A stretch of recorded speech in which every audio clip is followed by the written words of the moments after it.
vacuuming robots feature 3 cleaning modes. In clean mode, just press clean and your robot will navigate around your home to capture dirt, dust, pet hair, and other debris.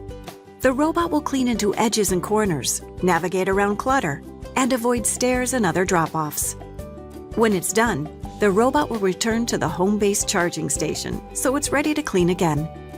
In spot clean mode, the robot can intensely clean an area about 3 feet or 1 meter in diameter. Just place the robot in the center of the area and press the Spot Clean button. The robot will travel in a spiral pattern and return back to where it started.